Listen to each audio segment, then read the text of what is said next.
Om Tivrena Bhakti Yogena Ejada Purusham Param Vidya Kamastu Girisham. In this segment, we discuss the subject internalizing knowledge. I was greatly inspired by whatever Acharya said in one of his recent lectures that we should internalize the knowledge, and it's not enough just to stay at the periphery. This is a great wisdom. I tried to ponder over what he said. Firstly, I must say the subject of study in which the comment was made is spirituality, and obviously, his advice is on the advancement in this path.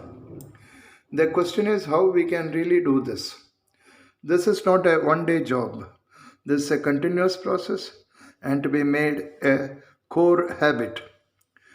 Pondering over the Acharya's remark, I thought that his message is equally applicable to all walks of study and professional enterprise.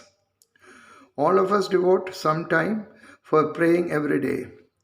A grahasti may spend great length of time for this. A middle-aged professional may hurriedly pray or say his prayers while commuting to office. A housewife, in spite of heavy work of preparing food or seeing the children off to school or helping their studies, also does fast praying. The speed of prayer is well understood, caused by time limitation. An individual in the midst of his professional and personal busy schedule may recite short slokas of his liking and prays for the welfare of the family and professional success and wealth creation. There is no problem here, and it should be the way.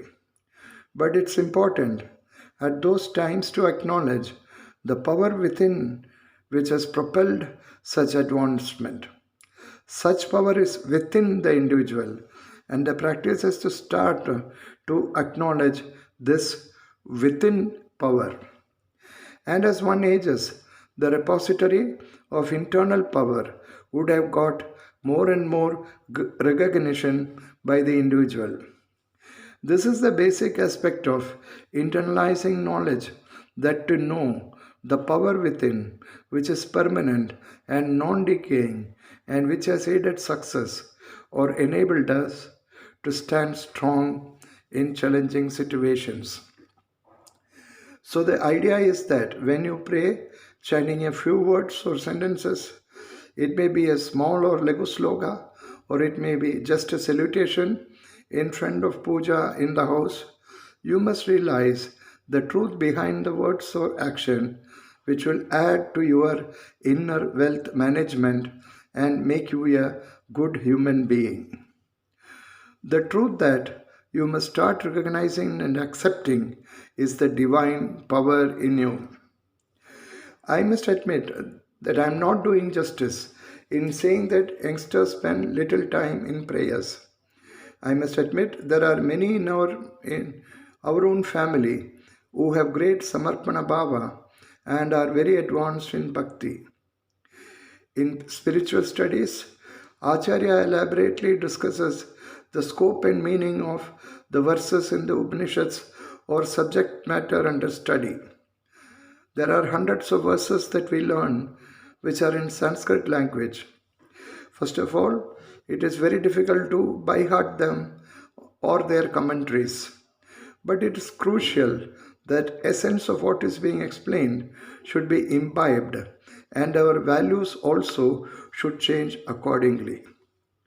The Vedas teach us sadachara, for example, which means good conduct. But there is no use of knowing verbatim. What is important is to steer the life with qualities such as Shraddha, Dharma, Sneha, and mind devoid of Kama, Krodha, Lobha, and such agitations.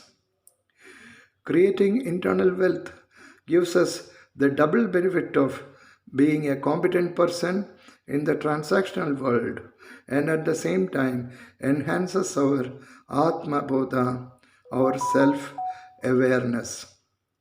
Hari Om Sri Gurubhyo Namah.